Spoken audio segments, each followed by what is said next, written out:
Insegnante positivo al Covid-19, esami di stato sospesi al Nautico di Pizzo, intanto Oriolo è Covid-free.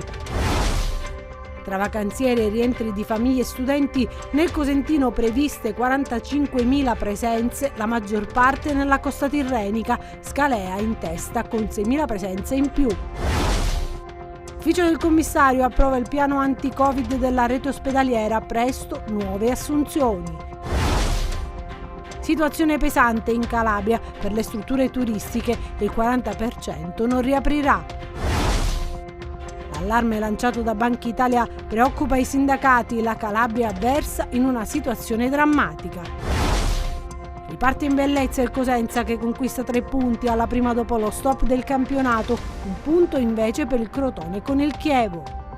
Buonasera ad Anna Franchino e ben ritrovati a questa nuova edizione in diretta del nostro telegiornale. Lo avete visto dai titoli, apriamo con la cronaca che riguarda anche il coronavirus, perché panico questa mattina al Nautico di Pizzo, un docente è risultato positivo al Covid-19, sono stati interrotti gli esami di Stato.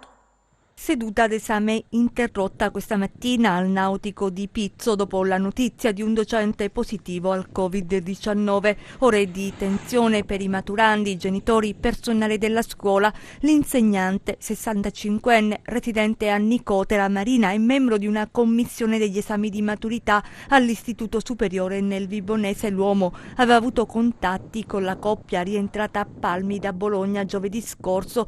Il docente, appresa la circostanza, ha avvisato le autorità che lo hanno invitato alla quarantena volontaria in attesa dell'esito del tampone. Questa mattina il risultato che ha portato scompiglio tra gli studenti già in ansia per gli esami. Gli ingressi della scuola sono stati sbarrati, scattato il piano d'emergenza che prevede la somministrazione da parte dell'azienda sanitaria provinciale dei tamponi a chi ha avuto contatti diretti con l'insegnante positivo. Il docente, prima di scoprire di essere positivo, avrebbe avuto contatti con altri insegnanti delle commissioni e con personale non docente, seppure con le distanze di sicurezza. C'è timore dunque per nuovi focolai.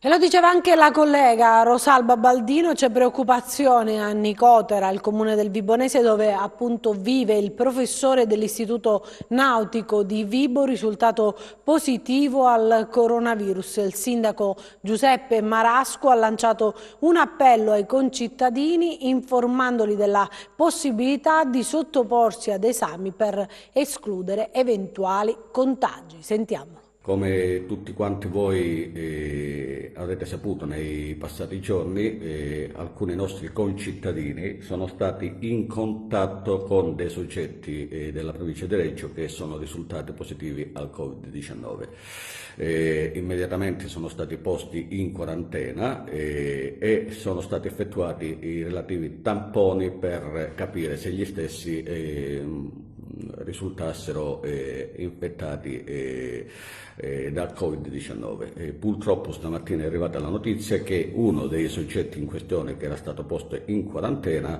è risultato positivo al Covid. L'ASP ha predisposto immediatamente 2 squadre di infermieri che stanno già facendo dei tamponi a tutti quei soggetti che sono stati in contatto con la persona risultata positiva. E a proposito dei positivi da coronavirus, sono 3 in più i positivi oggi in Calabria. Secondo il bollettino diramato dalla Regione Calabria, ad oggi sono stati effettuati 85.241 tamponi. Le persone risultate positive al coronavirus sono 1.167, 3 in più rispetto a ieri, quelle negative 84.074. Territorialmente i casi positivi sono così distribuiti: a Catanzaro 15 in reparto, 1 in isolamento domiciliare, 168 guariti e 33 deceduti; a Cosenza 1 in reparto reparto, 3 in isolamento domiciliare, 430 guariti e 34 deceduti. A Reggio Calabria 1 in reparto, 7 in isolamento domiciliare, 254 guariti e 19 deceduti. A Crotone 112 guariti e 6 deceduti, mentre a Vibo Valentia 1 in reparto, 1 in isolamento domiciliare, 76 guariti e 5 deceduti. Il totale dei casi di Catanzaro comprende soggetti provenienti da altre strutture e province che nel tempo sono stati dimessi. È stata esclusa definitivamente la positività del caso di Crotone comunicato il 18 giugno, pertanto i positivi di Crotone ritornano ad essere 118. Il positivo intercettato a Vibo Valentia e 2 positivi intercettati a Reggio Calabria sono correlati con il focolaio di Palmi. Le persone decedute vengono indicate nella provincia di provenienza e non in quella in cui è avvenuto il decesso. Le persone che si sono registrate sul portale della Regione Calabria per comunicare la loro presenza sul territorio regionale sono in totale 5.962. Nel conteggio sono compresi anche 2 pazienti di Bergamo trasferiti a Catanzaro, mentre non sono compresi i numeri del contagio pervenuti dopo le comunicazioni dei dati alla Protezione Civile Nazionale. E a proposito di cronaca, un corpo senza vita in avanzato stato di decomposizione è stato trovato nel tratto di mare antistante San Ferdinando, centro della piana di Gioia Tauro. Ad avvistare il cadavere era stato per primo un bagnante che ha dato l'allarme avvisando carabinieri e capitaneria di porto di Gioia Tauro. Nel frattempo però il cadavere era stato trascinato a largo dalle correnti, quindi sono state avviate le ricerche. Il corpo è stato ritrovato a distanza di alcune ore a largo dai sommozzatori dei vigili del fuoco. Nessuna ipotesi al momento sulle cause della morte né sull'identità dello sconosciuto. Non è stato possibile accertare neppure se si tratti di un uomo o di una donna. Le indagini vengono condotte dai carabinieri e dalla Capitaneria di Porto con il coordinamento della Procura della Repubblica di Palmi. Nel giorno in cui si certifica proprio il completo spegnimento del focolaio di Oriolo, anche di Francavilla Marittima, si libera dal Covid-19. È opportuno invece riflettere su quanto accadrà nelle prossime settimane con un nuovo imponente flusso di arrivi nella nostra regione, in particolare in provincia di Cosenza, ad esempio a Scalea, che accoglierà più di 6.000 persone. 8.000 arriveranno sullo Ionio, fra Cariati e Rocca Imperiale. Il dirigente dell'ASP di Cosenza, Martino Rizzo, invita alla cautela. Vacanze, ricongiungimento con le famiglie, cessazione di attività di lavoro o studio. Questi i motivi che porteranno migliaia di persone nella nostra regione nel prossimo periodo. La provincia di Cosenza vedrà un flusso importante soprattutto sul Tirreno Cosentino. La provenienza è molto varia, la maggioranza da regioni limitrofe, ma saranno tanti a giungere in Calabria dal nord e dal centro. È evidente che anche questa fase imporrà un'attenzione particolare dal punto di vista sanitario. Gli arrivi dovranno essere gestiti con cautela per evitare che, in caso di positività, si accendano focolai qui e lì. Ad oggi si sono registrati 45.528 cittadini come rientranti nella sola provincia di Cosenza. Le mete privilegiate saranno ovviamente le località turistiche balneari sia dello Ionio che del Tirreno. Però ci preoccupa un po' il fatto che verranno da aree dove il virus è ancora in fase attiva. Sappiamo bene che le persone asintomatiche trasmettono poco, però abbiamo accertato con l'esperienza pratica che una trasmissione c'è, soprattutto lo abbiamo accertato nell'ambito familiare. Questo vuol dire che c'è una possibilità che ci sia una recrudescenza del virus da importazione e questo ci spinge a mantenere ancora l'allerta per quanto riguarda le strutture sanitarie, perché solo con un intervento rapido noi riusciamo a intercettare i casi, quindi individuare i casi attraverso il tampone, isolarli, individuare i casi secondari e interrompere la catena di trasmissione. Ma questo ci induce a esortare anche tutti voi, tutti i nostri concittadini, gli operatori turistici, i commercianti, i ristoratori, i proprietari di lidi balneari che potrebbero venire in contatto con persone asintomatiche a mantenere alta l'attenzione, a considerare che una possibile trasmissione è ancora presente. Per cui che cosa devono fare? Devono rispettare le misure di distanziamento che ormai tutti abbiamo imparato, che sono la distanza possibilmente superiore a 1 metro, l'uso della mascherina e il lavaggio frequente delle mani. E a proposito di salute e sanità, terapie intensive potenziate e nuove assunzioni, è stato firmato dal commissario Cotticelli e dal subcommissario Crocco il piano di riordino della rete ospedaliera. Obiettivo è reggere ad una eventuale nuova ondata di pandemia. 134 nuovi posti in terapia intensiva per arrivare ad un totale di 280, 123 in area semi-intensiva, l'acquisto di nuove ambulanze Covid e oltre 350 assunzioni. Sono i numeri del piano di riordino della rete ospedaliera approvato dal commissario alla sanità Saverio Cotticelli e dal subcommissario Maria Crocco. Lo strumento approvato dall'ufficio del commissario recepisce le linee guida disposte dal Governo nazionale con il decreto rilancio nella parte relativa alle misure urgenti in materia di salute per fronteggiare adeguatamente le emergenze pandemiche come quella di Covid-19 in corso. Negli ospedali calabresi dunque saranno attivati nuovi posti in terapia intensiva e subintensiva, previsto poi il potenziamento dei pronto soccorso e l'acquisto di 9 ambulanze Covid di ultima generazione, 3 a testa per le ASP di Catanzaro, Cosenza e Reggio Calabria.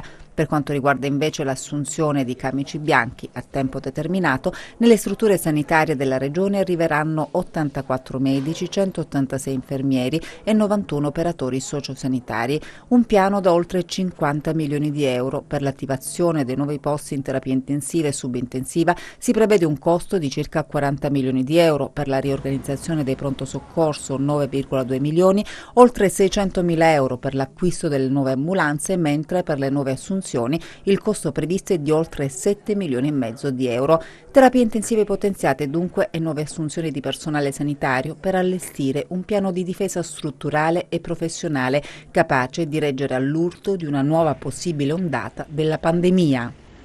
Parliamo invece adesso di turismo, che alle nostre latitudini è davvero una boccata d'ossigeno dopo il lockdown, ma non tutte le strutture hanno deciso di riaprire, circa il 40% infatti abbasserà le saracinesche.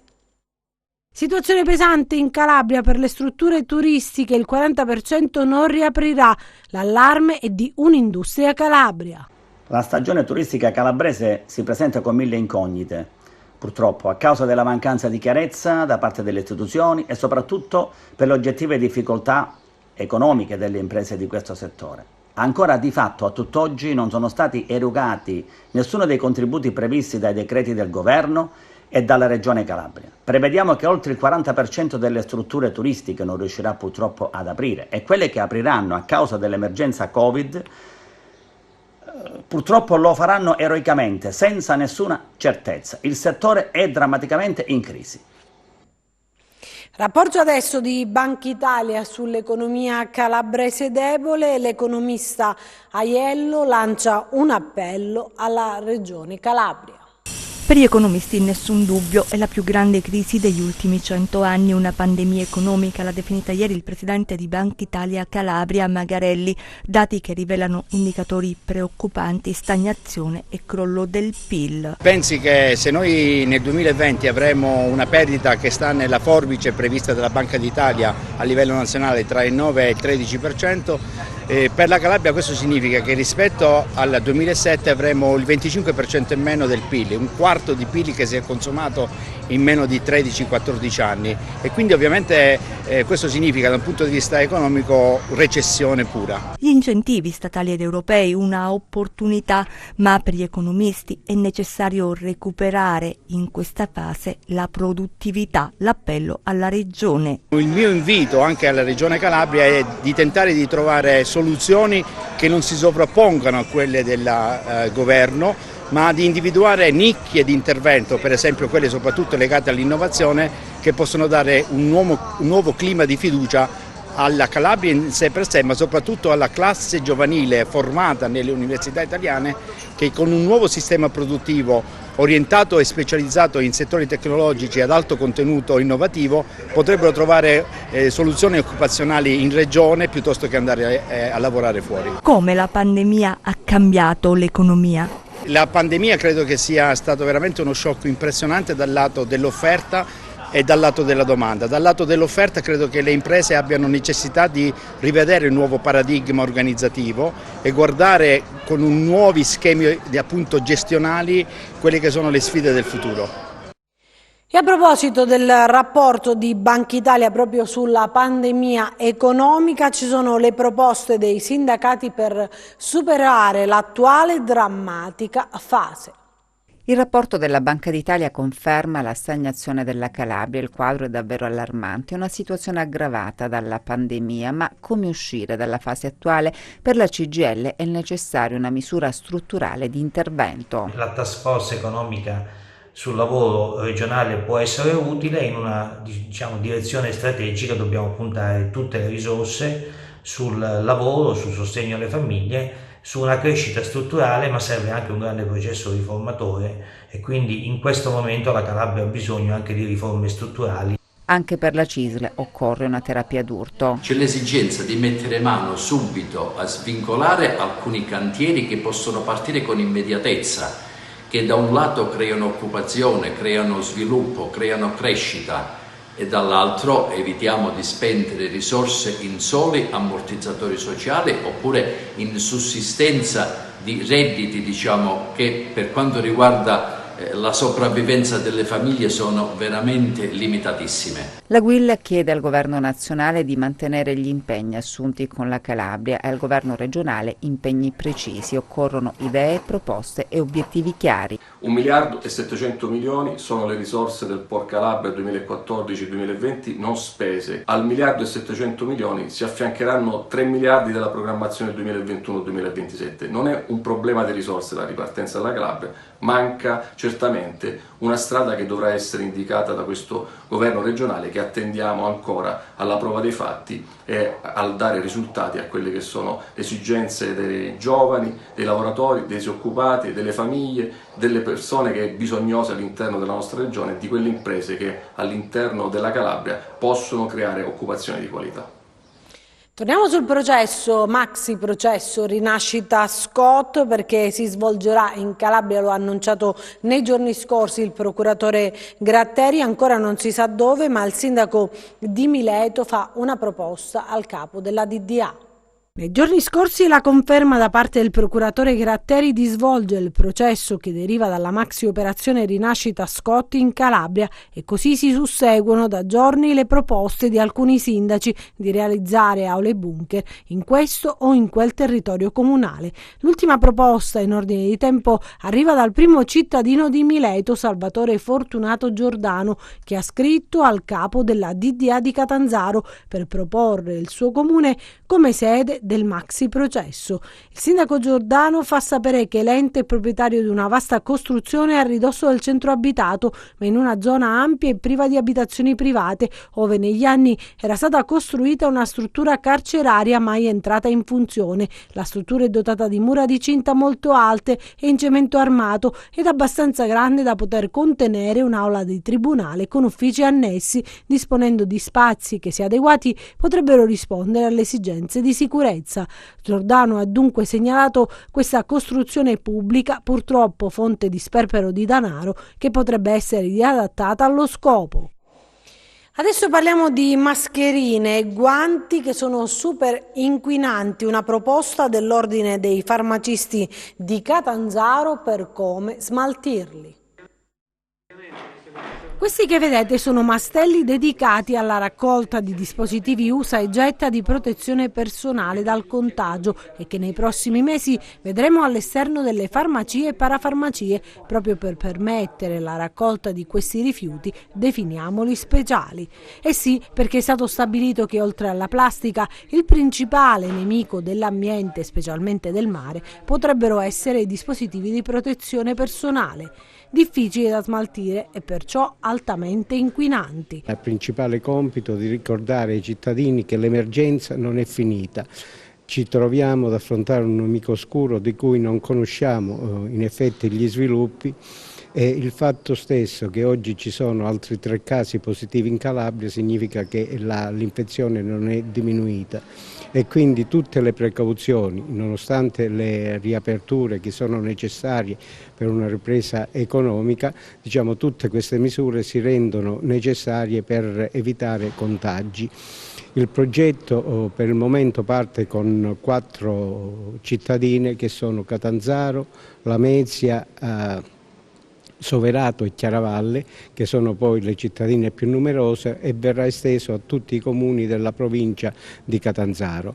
Il Presidente della provincia, Sergio Abramo, ha già mandato ai sindaci i contenuti del progetto e l'attuazione diciamo, in questi 4 comuni sarà immediata e poi mano a mano si adegueranno tutti gli altri comuni della provincia. L'iniziativa è dell'Ordine dei Farmacisti di Catanzaro, patrocinata dalla provincia, e già condivisa anche dai comuni di Lamezia Terme, Soverato e Chiaravalle, 23 mastelli pronti nel capoluogo e che potrebbero poi essere estesi ad altre province. Il progetto presentato nella sala concerti del comune di Catanzaro. Ma non è tutto, perché le farmacie hanno deciso di avviare sportelli di ascolto per raccogliere testimonianze ed eventuali difficoltà incontrate dai cittadini in questa fase di emergenza sanitaria. Sono iniziative che noi farmacisti vogliamo portare avanti per l'alto senso di responsabilità che abbiamo avuto verso tutti i cittadini, ma non ci fermiamo solo a questo progetto. Nei prossimi giorni verrà attivato presso l'Ordine dei Farmacisti uno sportello di ascolto per raccogliere il disagio che tutti i cittadini stanno vivendo in questo momento. Sportello di ascolto collegato alla Fondazione Humanitas Mundi, fortemente voluta da Papa Francesco, il cui presidente nazionale è il professor Giuseppe Anelli, allo scopo di raccogliere le giuste lamentele, il giusto disagio che i cittadini stanno vivendo, ma a cui naturalmente dei tecnici risponderanno su tutti gli argomenti portati a conoscenza, quale tossicodipendenza, violenza sulle donne, difficoltà nel campo medico e anche difficoltà economiche che segnaleremo a appositi patronati che cercheranno di dare le giuste risposte. Ora parliamo di sport, in particolare di calcio di Serie B, perché riparte in bellezza il Cosenza, che conquista 3 punti alla prima dopo lo stop del campionato con la Virtus Entella, grazie alle reti di Bruccini e Carretta nel primo tempo. Poi Poli al 48esimo accorcia le distanze, mentre un punto invece per il Crotone con il Chievo Alessio Scida, i pitagorici in vantaggio con Molina nel primo tempo, poi il pari degli ospiti con Ceter proprio nei minuti finali. Ci sono voluti 6 mesi ed in mezzo a una lunga pandemia, ma alla fine il Cosenza si è ripreso il Marulla. Tante cose sono accadute in questo periodo, cambi tecnici, infortuni e anche molta sfortuna, ma adesso più che mai i lupi, con i 3 punti conquistati con la Virtus Entella nella prima gara post-lockdown, hanno ritrovato fiducia in se stessi e nei propri mezzi, grazie anche alla guida tecnica di Roberto Chiuzzi. Hanno rischiato nei minuti iniziali, ma poi alla mezz'ora la rete di Bruccini ha sbloccato la gara e impresso un'accelerazione alla prestazione dei padroni di casa, che dopo soli 5 minuti hanno trovato il raddoppio grazie a Carretta, bravo ad infilare la sfera nell'angolino basso e a battere ancora una volta Contini. Poi nella ripresa mister Boscaglia cambia le carte in tavola per provare a raddrizzare la gara. I lupi soffrono ma salvano il risultato sino all'extra time, quando Poli accorcia le distanze. Prima del triplice fischio il rosso ad Asensio per un fallo che forse si poteva evitare, ma alla fine il Cosenza festeggia senza i propri tifosi e riparte dal terzo successo casalingo stagionale. Stiamo lavorando con sacrificio, con voglia di parlare tutti la stessa lingua, uno stesso pensiero. La chiave secondo me è stata nel saper soffrire all'inizio, perché all'inizio abbiamo rischiato di prendere 2 gol, dobbiamo anche essere onesti nel dire questo, stavamo soffrendo un po' per le vie centrali del campo, abbiamo dovuto un attimo sistemare le cose. La cosa che a me piace nei momenti di difficoltà è darsi una mano e trovare la soluzione. I ragazzi lo sanno e non hanno perso la testa. Quando hanno dovuto mettere c'è stato il tiro in aria di Mazzitelli, una respinta di spalla, mi butto, non mi ricordo che è stato, se D'Orazio o Bruccini, mi butto di spalle e vado a intervenire, vuol dire che voglio, in un momento di difficoltà comunque non voglio subire. Quindi questo è stato secondo me il segreto. Poi hai preso in mano, sono uscite alcune certezze su cui stiamo lavorando, dobbiamo perfezionarle e insomma è stato un po' questo.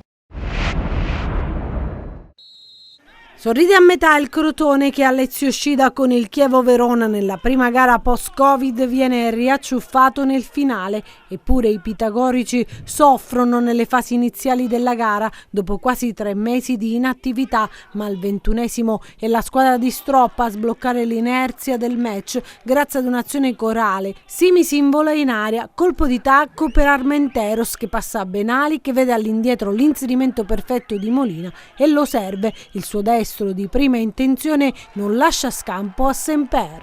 Per gli ospiti qualche tentativo dalla distanza ma nulla di più, mentre i padroni di casa sfiorano il raddoppio con questo tentativo di Zanellato che finisce sull'esterno della rete.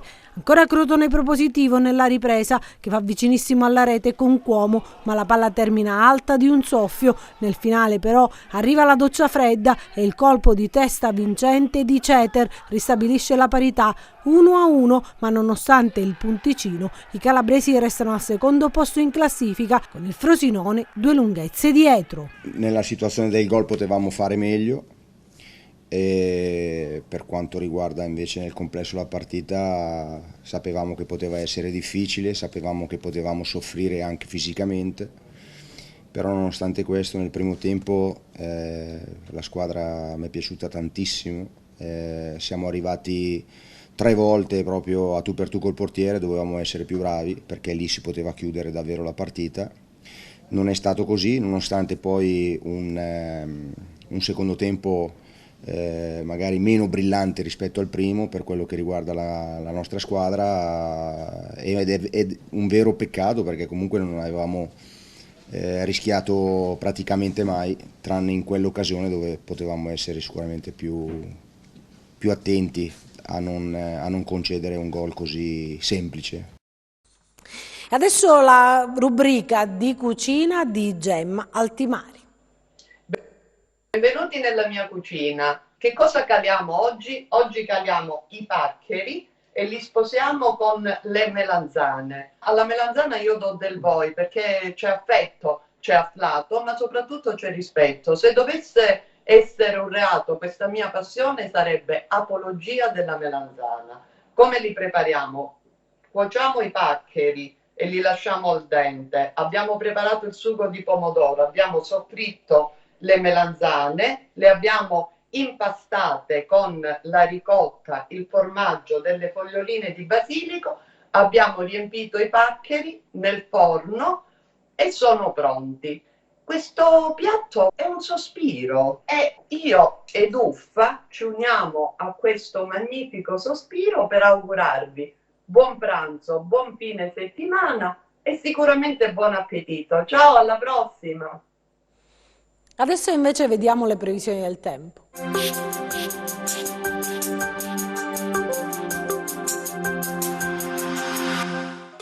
Instabilità in graduale aumento per l'approssimarsi di correnti più fresche da nord-est che saranno responsabili di rovesci e temporali sparsi nei prossimi giorni, specie durante le ore pomeridiane.